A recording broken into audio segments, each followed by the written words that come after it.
Hey everyone, this is Troy Harper here at Harper Cigar Lounge, and this is Dropping the Ash Podcast, episode 46. Boy, it's been a long time since I've done an actual Dropping the Ash podcast. I've done a lot of shorts over time under the Dropping the Ash podcast name, but I've not done an actual video in a very long time. Last time I did one was actually December 14th of 2025. And again, that was episode 45. So I can't believe it's been that long since I've done an actual video. So I'm sorry, everyone. That's been so long since I've done one of these.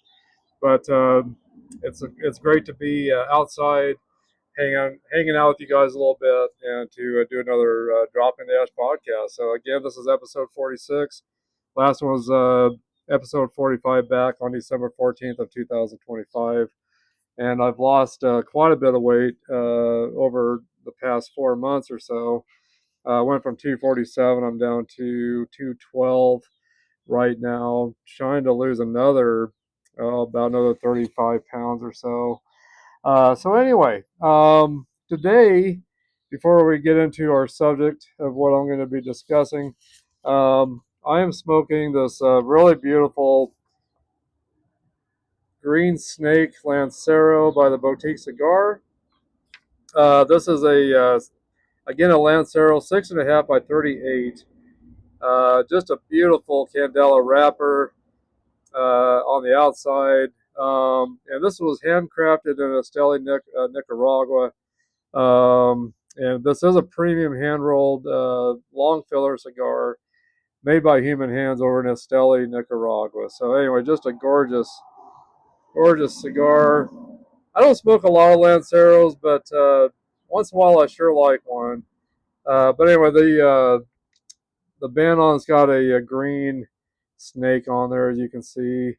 Uh, Looks like a rattlesnake, I guess, is what it looks like to me. But yeah, just a gorgeous Lancero. And again, the outer wrapper is Candela, made from volcanic soils out of Esteli, Nicaragua. And it's got a Nicaraguan binder and filler. Taste notes on this is noted as earth, cedar, white pepper, green tea, grass, herbs, cream, hay, toasted almonds, and citrus zest, along with some natural tobacco sweetness. And yeah, so anyway, I'm anxious to dive into this, and really anxious to dive into this cigar. Again, by the Boutique Cigar out of Royal Palm Beach, Florida. The Green Snake by the Boutique Cigar, 6.5 by 38 Lancero. So let me get this clipped, and then I'll get it toasted up and get on with what I'm going to be discussing here today with you guys. Today, by the way, I'm using my Calibri cutter that my son got me a couple years back or so. It's got the guillotine cutter and the V cut. Really sturdy cutter. It's even got a cigar rest on the top. Holds all your tobacco on the inside, as you can see there. You can see some of the tobacco trapped inside. Never have to worry about it dropping on yourself when you're cutting, or dropping it on the floor or wherever you're at a cigar lounge. It's always going to get trapped inside of this.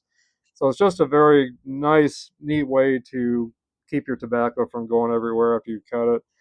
You don't have to hold it over an ashtray as well. So anyway, but let me get this cut. I'm going to use my straight cut today, I think. So there it is. I've cut the end on there with my straight cut, my guillotine cut, and I'm going to toast this up, get a final light on it after I get a cold draw, of course. Get a taste of the wrapper, get a cold draw. It's got a nice sweet taste to the outer wrapper. On the cold draw, getting some baking spice kind of taste notes. Some cinnamon, some baking spice kind of taste notes. Really good. Anyway, let me get this toasted a little bit here. Don't have to do much to this.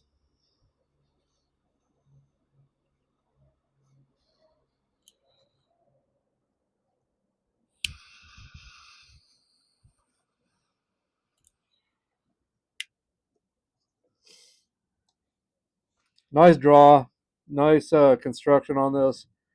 Getting some cedar notes, earthy notes, cedar notes. Getting some grassy notes right off the bat. I can already tell this is going to be a very creamy cigar. Getting some hay notes. Getting some zestiness, so I'm guessing that's from the citrus. Taste notes I had mentioned. Anyway, and getting a little bit of some of that white pepper a little bit right now. So the cigar is starting off very well. So anyway, guys, I've been asked, a lot over my cigar journey over the past 5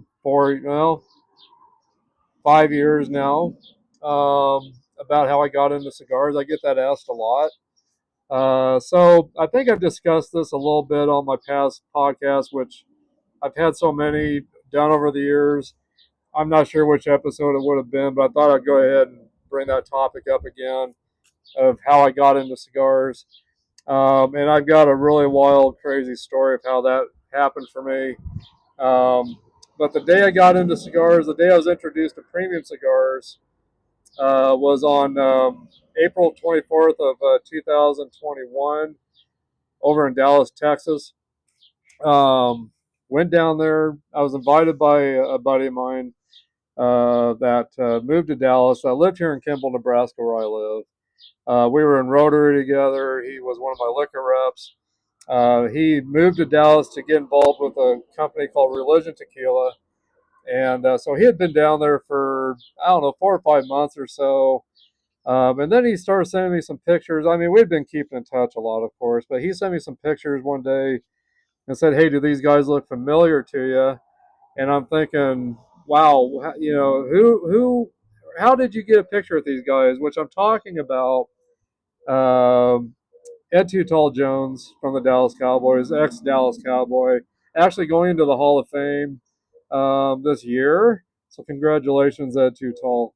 And Kenny the Shark Gant, which was a cornerback for Dallas in the 90s when they were winning a lot of their Super Bowls, along with Deion Sanders that had joined the Cowboys. That had left the Cowboys from the 49ers. He was a rookie with the Atlanta Falcons. Deion Sanders, I'm talking about. Ed Too Tall Jones was a defensive lineman with the Cowboys between the 70s and 80s. Um, so anyway, so my buddy sends me a picture with these two guys, along with their manager and a couple other people that were involved with Religion Tequila. And I'm like, how did you meet these guys? And how did you get a picture of these guys? And he said, well, they partnered up with Religion Tequila. So I was like, wow, how about that? And he says, I've told those guys how big of a Cowboys fan you are. And he said, I want them to know about you. So is it okay if I let them know about you and let them know that you're a Dallas Cowboys fan? And I said, absolutely, And so anyway, so my buddy at the time must have passed on my phone number to him because, well, he had to because they started texting me, both of these guys, saying, hey, we'd like you to come down to Dallas. We'd like to meet you. And I'm thinking, oh my gosh, these guys are wanting to meet me. I was just, at the time I was a grocery manager, or I'm sorry, a grocery store manager here in Kimball at the time, and which I just recently got out of the whole grocery business. So anyway, but at the time, I'm thinking these guys want to meet me. I'm just a store manager, for a grocery store. But anyway, so I talked to my buddy again, and they sent me messages, and he's like, yeah, they would really like you to come down and hang out sometime. So I thought, well, hell, get that worked out, of course. So I did. I ended up making it down there. I went down there about a month later and was with my buddy for a few days while he was going around doing repping and filling up stores with Religion Tequila. And so I hung out with him while he was working for a few days, and then the last day I was in Dallas, we met at a private club, and we got there a little bit early. me and my friend at the time, we got there a little bit early, sat at their bar at this private, really nice private club that had all the sports figures in the NBA, NHL, NFL, and everything in between hung out at this club. So we're sitting there having a drink, and I believe I think I had a whiskey on ice or something like that. On the rocks, I think is all I was drinking at the time.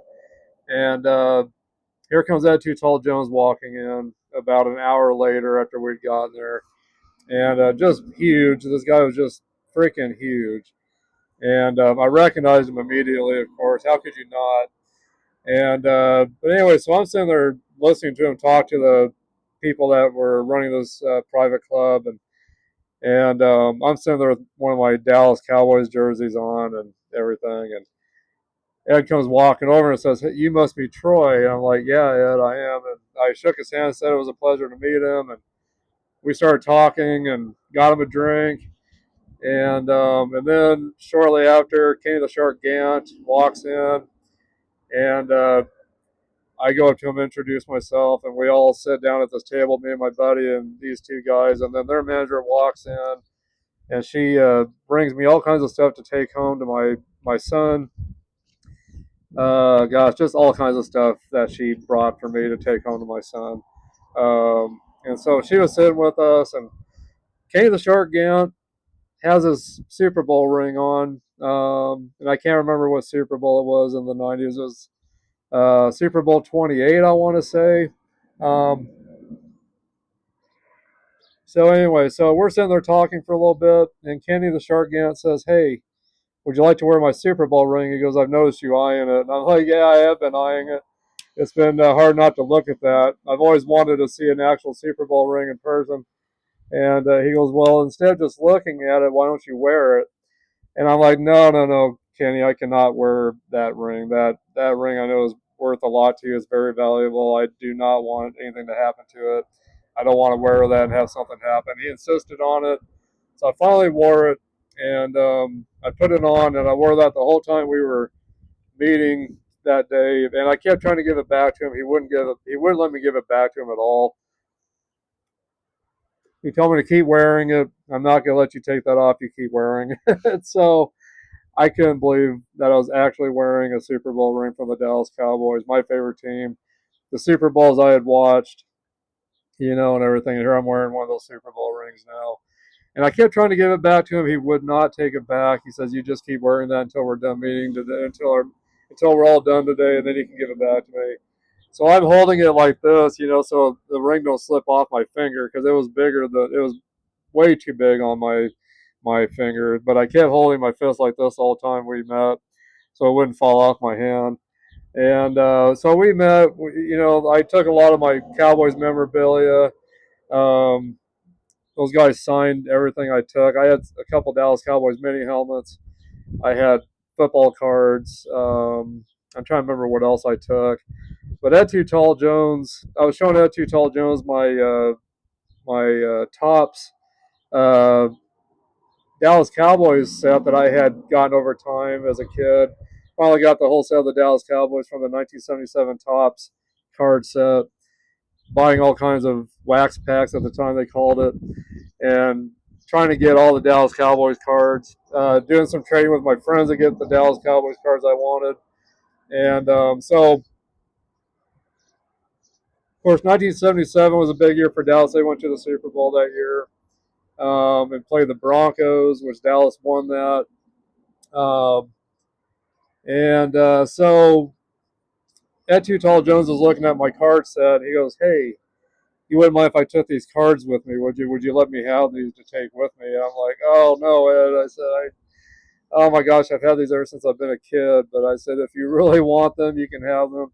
He goes, "No, no, no." He goes, "I want to take them with me. I'm going to the Football Hall of Fame this year, and I want to get all the guys to sign them that are going to be there that are still alive, and get them to sign those cards for you, and then I'll send them back to you." Well, I went in and gave them to him, trusting that he'd give them back to me. And sure enough, it was 3 months later after we met in Dallas that he got them back to me. Or I'm sorry, it was, let's see here, I'm trying to think. I'm sorry. It was probably a good 6 months later, actually, because this was in April that we met. The Football Hall of Fame was, I think, around August or so, and I think I got him back around that September, October. So rather somewhere. So 6, 7 months approximately is when I got him back. And he also sent me a football jersey and gave it to us for me to give back to give to my son that he autographed. Also, he was just very gracious to send a jersey autographed and send those cards back to me the way he did. And they came back in great condition the way I left them with Ed. He had them sent back the same way, but with autographs on them now. And of course, his card was in there, so he autographed it. But anyway, so we met for a while, visited, talked, and there's some shorts up on my YouTube channel here from that day of us meeting. There's some video and some pictures, two different shorts, video and audio and pictures of that day. There's also a couple pictures I missed actually putting up on these video shorts I did where it shows those two smoking a cigar together.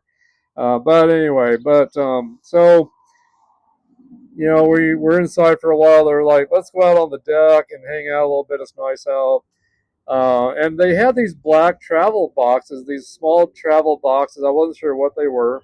And I should have brought mine with me because I've got several of them now, but I should have brought one with me to show you. But anyway, so they had these black travel cases.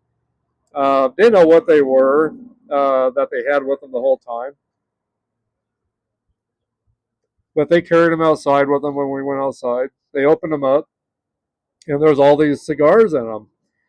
And I'm thinking, wow, that's the real stuff. I had never had a real cigar before. I've had, Swisher Sweets off and on over my years.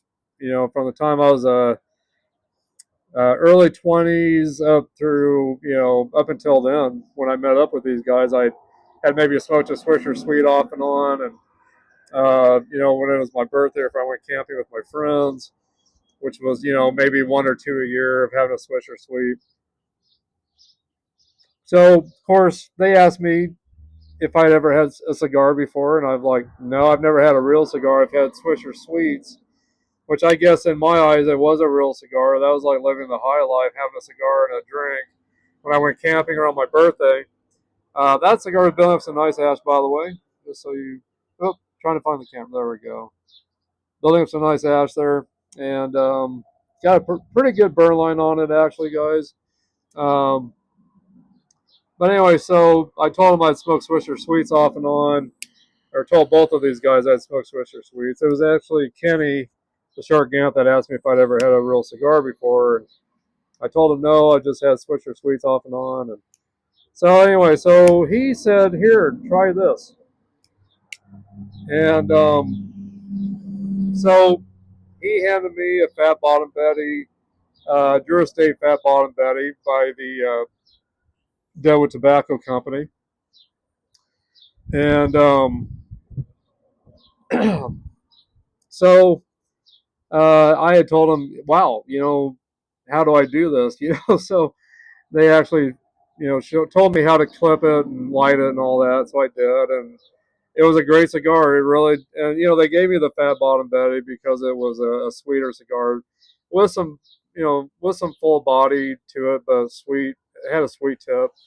And he said, here, this will maybe be similar to what you smoked, but much better. He said it'll be much better than what that little Swisher Sweets you smoked have been. So I'll never forget cutting that, lighting it for the first time, and putting it in my mouth and puffing on it. And I knew I wasn't supposed to inhale it. I already knew that from smoking Swisher Sweets. I knew it was just for the taste and everything and the aromas, and so I took a puff on it, let the smoke stay in my mouth. I blew it out. I knew that part of things already. And I was like, wow, this really does taste similar to the Swisher Sweets, but obviously, it was much better. It tasted way, way better than the Swisher Sweets. I thought that Fat Bottom Betty, way, way better. So anyway, yeah, I couldn't believe I was actually smoking a real cigar with two ex-Dallas Cowboys. I just could not believe it. That blew me away. That really blew me away that that was happening for me. And I really loved it. I loved the way it tasted. I loved the way it felt in my mouth. Had great draw, and the construction was great on that cigar, and it just tasted so good. And so we sat there and talked for a while and smoked cigars, and we ended up ending that meeting that later that day. I think we were all together that day total for like 4 hours, and just had a great time with all of them. But anyway, it didn't end there. So after getting back from Dallas after that trip, and of course I had called my wife on that trip, letting her know what was going on, sent her pictures. I even let my sister get on the phone with that Too Tall Jones and so he could say hi to her. She asked if I let my sister know, you're not gonna believe what's going on right now, and I was sending her pictures while we were talking, and she goes, "Can I talk to Ed Too Tall?" And I said, "Let me see," and he said, "Sure." So I went in and called her and got her on the line. He said hi to her, and it was just really neat. But so yeah, so that whole meeting was just awesome. Getting to smoke a cigar, my first real cigar with two Dallas Cowboys, guys that were heroes of mine that I watched on TV growing up, and could not believe I was sitting with these guys. I really could not believe it. Having a cigar with these guys at a private club in Dallas, I just couldn't. I really thought I was dreaming. I kept pinching myself, and I could feel it, so I knew I wasn't. But it just felt like I was dreaming that day. And by the way, cheers! I got some coffee with me. What do you guys got today? Before I continue with this story, pause the video, go get yourself a cigar and a drink if you want. Come back and join me, and I'll tell you the rest of the story here. Um, so anyway, so hopefully you guys got your cigar and your drink now. Hopefully you're doing that with me. But anyway, guys, so I came back from that trip. Just I was beside myself. I just didn't know what to think about that whole trip and my experience and everything. And I wish my dad could have been alive to, see me go on this trip and meet these guys. And I really wish he could have been alive, for that. Rest in peace, Dad. My dad passed away 8 years ago. The last great thing we ever did together was go to a Dallas game in Dallas, Texas. The Eagles were playing Dallas was playing the Eagles at Texas Stadium, the old Texas Stadium, and that was, gosh, I'm trying to think of what year that was. I think it was in 2007, 2015 or 2016 that we went did that in Dallas. Went and saw a game together, a Monday night game in Dallas that was also a dream come true for me and my dad to go see an actual live Dallas Cowboys game in Irving, Texas at the time at the old Texas Stadium. We had seats right behind the end zone where a lot of the touchdowns were happening with the Cowboys. Dallas won that night. Of course, it was one of those kinds of it was a game that went down in history with Dallas. It was one of those games that just battled back and forth a lot. Dallas would be up and then they'd be down, and then Eagles would be up and then they'd be down. Well, Dallas came out on top at the end of that game, so the whole place went nuts. Fortunately, later that year, Tony Romo got hurt and they went to the playoffs, but they didn't win. So that was kind of sad. But I'll just never forget that last game that me and my dad went to, and I've got our seats actually from that game.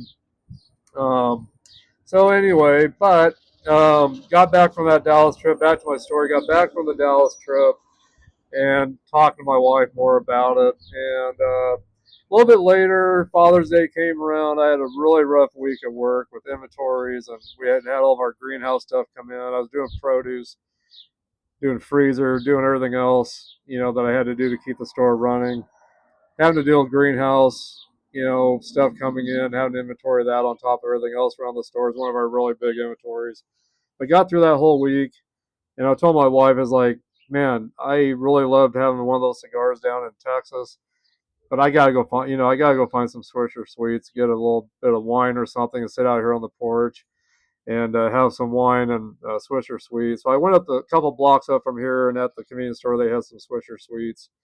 Nobody was carrying cigars here in town, the real stuff. Later on, I was at my store once I got into cigars. I started bringing in my own real cigars and kept that going for a long time up until I left the grocery business.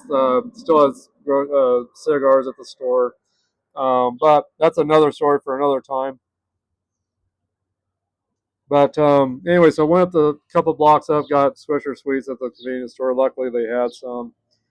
Had that wine and that Swisher Sweet, and I told my wife that really got me through. It helped me relax and calm down, and so Father's Day came around a little bit later, and I woke up, and my wife had and my stepson Jason. So thank you both of you, my wife Marcy and my stepson Jason. Both of them had went out and picked me out two premium cigars, which was a Camacho and I forget what the other cigar was, but one of them was a Camacho. One I'd never heard of before, but one was a Camacho, which I had heard of them. One was a Camacho, and then I forget what the other one was, but they were both really good cigars. Um,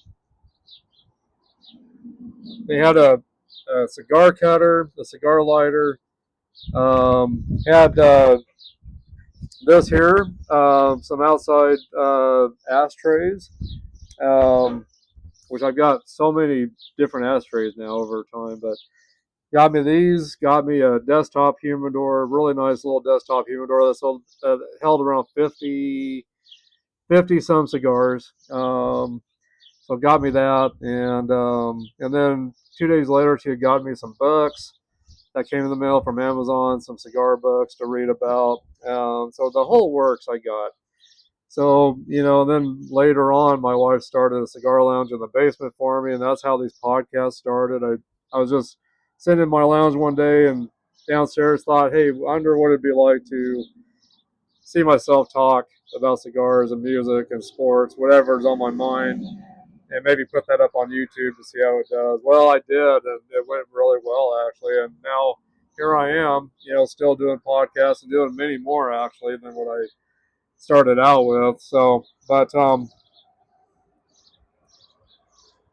that's how my cigar journey started. That's what happened. That's how I got into cigars through the Dallas Cowboys, and then my wife supported me and wanted me to kind of take some more time for myself to relax and have a cigar, and if it would help me after I got home from work to relax a little bit and take some time for myself. And so that's where my wife came in, and my stepson Jason at the time. They contributed to me starting my cigar journey as well, but it really started with the Dallas Cowboys. Those two guys from the Dallas Cowboys I mentioned. And things have just been going up and up and up. I've been on I was on a major cigar podcast over in Pittsburgh, Pennsylvania here back in 2024, October 27th. The Cigar Junkies podcast over in Pittsburgh, Pennsylvania. Me and my wife went to Pittsburgh so I could be on that. I've had two big guests on my YouTube channel, Martin Mondick from Accept, bass player for Accept, a couple of years ago, and then last year, or I'm sorry, that was last year, and then this year I've had Perry Richardson on. That was with Firehouse in the '80s, co-founding member, and then with Striper the past 7+ years. Both of those guys were cigar guys, and they were glad to come on my channel and do a podcast with me. But neither one had ever been on a podcast where it involved music and cigars together. Hard rock, heavy metal music, and cigars together, I should say. So it's just funny how one thing you get into or something that you do in your life that leads you to something else, that leads you down a path to something else, that then leads to something else. It's just wild, And I've made so many great friends through the cigar business, cigar world. My buddy Daniel over in Canada. Hey Daniel, hey buddy. We've met. He's just been a great friend. He watches just about everything I do and keeps up on everything I do. So thank you, Daniel, for that, for all your support to me. Make sure you guys check out his podcast or his channel. He doesn't do podcasts. He's got short videos. But Daniel Remains is the name of his channel. And he does a lot of cigar shorts, and he does some really neat stuff out of his cabin that he's got over in Canada. So make sure you check him out. Give him some love. Give him a like. Leave some questions and comments and feedback for him. Share his content with everybody you know. Give him some love out there. And if you guys haven't subscribed to this channel yet, make sure you do that. Hit that like. Leave your questions, comments, and feedback. Share this content to everybody you know out there, so maybe someone can get involved with this great community here. There's something here for everybody. I got so many different, so much different content on this channel. The main content, of course, is cigars and hard rock, heavy metal content, but there's all kinds of other stuff on here too. You guys will have to go through all the content and see what all I've got, but check it all out. A lot of great stuff here. So anyway, but that's my story, guys, of how I got into cigars. And of course, after my wife had bought me my first humidor, which I've got 2 electric humidors now in my house, one downstairs, one upstairs, and I still have some cigars in some different, travel cases and one desktop humidor. So I've got a lot of cigars, but I've collected over time.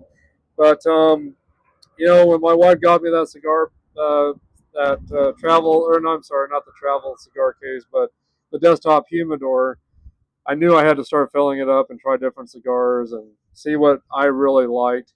So for a while I did, I kept smoking Fat Bottom Betty's from the Deadwood Tobacco Company in Drew Estate, along with Sweet Janes and Leather Roses. Did all that for a while. Acids from Drew Estate. And while I was smoking those, I was ordering different sample packs with Connecticut shades, with sunshades, with Maduros, Connecticut's, just all kinds of different cigars.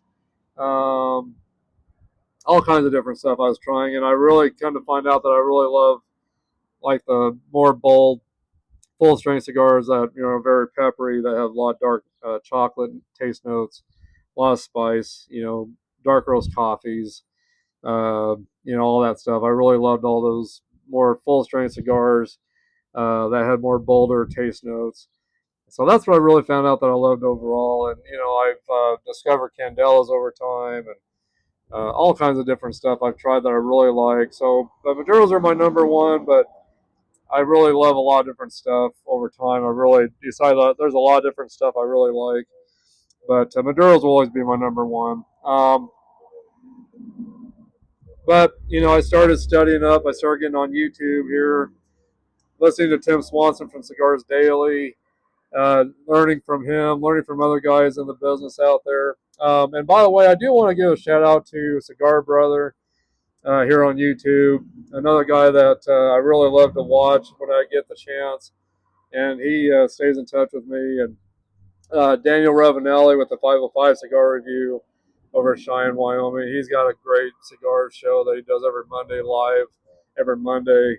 So I want to give a shout out to you too, brother. And Ira Lee and Daniel Lee with the Boutique Cigar. My God, so many guys out there, Tony Taylor as well, that's involved with this, the Boutique Cigar. Ira and Danielle are the owners of the Boutique Cigar. So anyway, but just a lot of people to thank and out there. But all of you out there, all my new subscribers, all of you that have been with me for a while, thank you for being with me and for being a part of all this. I appreciate all of you so much. And again, if you're new to this channel and this content, you're new to cigars maybe, or maybe you're one that's been around for a while with cigars. Maybe you're new to the hard rock heavy metal genre if you're younger. Maybe you're one that's been around for a while with that, but just maybe forgot about certain albums that you used to listen to that I've brought up. This channel is all about bringing memories back to you, just remembering great things in our life through the music and cigars. Which both things, sitting around smoking cigars, listening to music, always both of these things always bring back great memories for me, and I know it does for you all out there. So that's what this channel is all about. And so make sure you guys are taking some time with cigars and listening to some great music, whether it's hard rock, heavy metal, maybe some other music you like. But take some time to reflect and take some time for yourselves out there, guys. And if you're new to cigars, get on YouTube here. Just Google, whatever it is you want to learn, how to cut, how to light. Just Google that stuff in.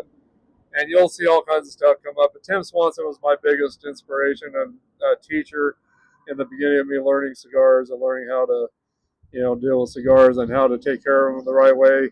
I had to learn how to humidify my first desktop humidor that my wife got me, so I Googled that, and Tim Swanson came up and talked about how to season your humidor so your cigars don't dry out. So I've learned everything through Tim Swanson, along with a lot of other guys out there. Cigar Brothers, one of them, of course. Daniel Ravanelli, who I mentioned. The Cigar Junkies, Tim Swanson, Samuel Hoffman, Jason Smith, those guys with the Cigar Junkies I learned a lot from.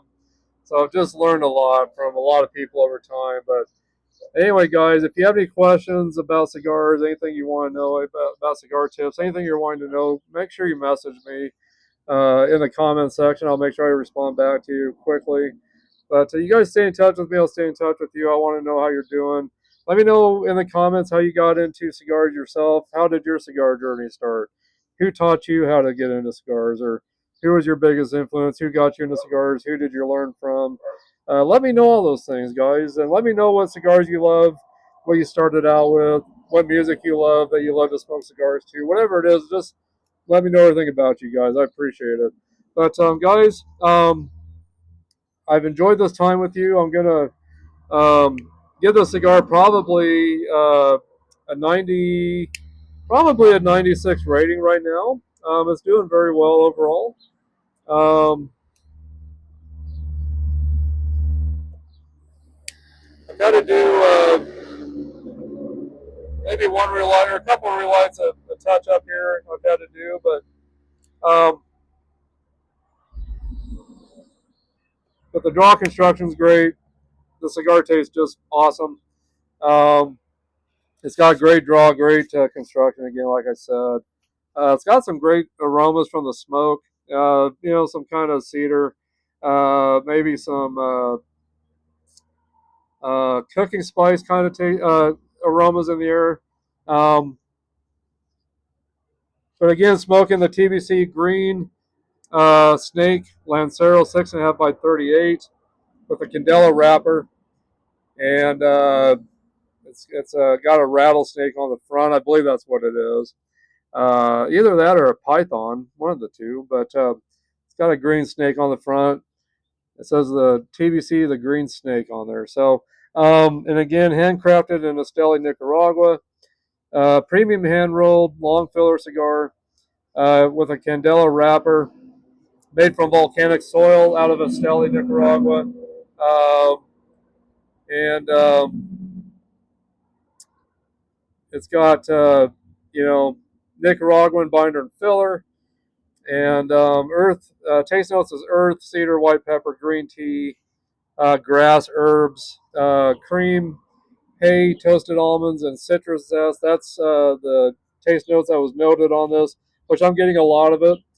Medium-bodied smoke, not a real full-strength cigar. This would be a good cigar for a beginner. So anyway, but yeah, definitely going to probably rate it at least a 96. It's just doing really, really well. I've had to do one touch up, a couple of relights, but it is a little breezy out here, and I've been talking a lot, so it's understandable how that could be. So anyway, guys, I'm gonna let you go. This again was this is Dropping the Ash podcast episode 46. This is the first one I've done for a full length video since last December on the 14th of 2025. So it's just been a long time since I've done an actual Dropping the Ash podcast show. Again, I've done a lot of shorts, but not a regular show. So I'm going to work on doing more of those for you guys. And again, today is episode 46.